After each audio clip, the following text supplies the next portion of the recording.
Hi hello வணக்கம், இது உங்கள் சிவி ஜோன். ஸோ எல்லோரும் எப்படி இருக்கீங்க? இன்னைக்கு பார்த்தீங்கன்னா லைவில் வந்துட்டு சொல்ல வார்த்தையே கிடையாது, அவ்வளோ கேவலமான ஒரு விஷயம் நடக்குது.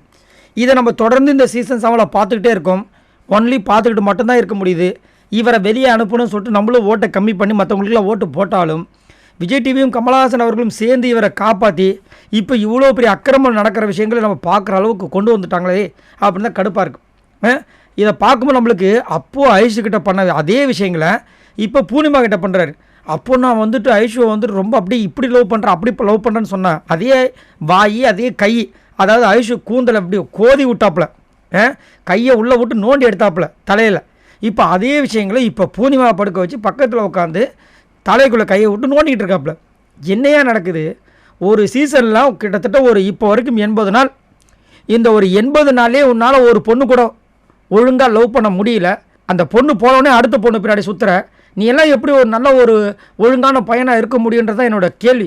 அது மட்டும் இல்லாமல் இதில் பேட் பிஹேவியராக இருக்காப்புல பொண்ணுங்க விஷயத்தில். சரி, கேம்லையாவது ஒரு நல்ல கேம் கொடுக்குறீங்களா? நீங்கள் வின் பண்ணிட்டா அதை வந்து என்ன ஸ்ட்ராட்டஜி யூஸ் பண்ணாலும் அது கரெக்டு. இதே மற்றவங்க வின் பண்ணிட்டாங்கன்னா அவங்க யூஸ் பண்ண ஸ்ட்ராட்டஜி எல்லாமே கேவலமான ஒரு ஸ்ட்ராட்டஜின்னு சொல்லிட்டு நேற்று வந்து புலம்பி தள்ளுறீங்க. சரி, பொண்ணுங்கிட்ட மரியாதையாக பேசுகிறதுக்கு தெரியுதா? சொருகிருவேன், நீ எல்லாம் ஒரு பொண்ணாச்சு வாய முடு கருமோன்னு அப்படி பேசுகிறது என்னையா? ஒரு நல்ல குவாலிட்டி ஒன்றுமே இல்லை. இவரெல்லாம் வந்து இவ்வளோ நாள் வச்சுருக்காங்க பாருங்கள், கொடுமையிலும் கொடுமை, பெரிய கொடுமை.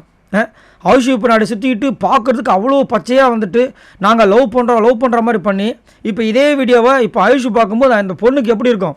நல்லா புரிஞ்சிருக்கும். நல்ல வேலை சாமி கடவுளே என்னை நீங்கள் நடுவிலே வந்து வெளியே அனுப்பிச்சிட்டிங்க, இல்லைனா இந்த நிக்சன்கிட்ட மாட்டிட்டு என் வாழ்க்கையே போயிருக்கும். ஏன்னா அப்போவே பார்த்தீங்கன்னா நிக்சன் வந்துட்டு நான் என் ஃபோன் நம்பர் கொடுக்குறேன், நீ வீட்டுக்கு போயிடாத, ஸ்ட்ரெயிட்டாக ஆவடிக்கு ஒருத்தர் இருக்கார் அவர்கிட்ட போயிடு, வீடெல்லாம் எடுத்து கொடுத்துருவாரு, நான் இதை முடிச்சுட்டு வந்துடுறேன் பிளானே பண்ணிட்டாப்புல.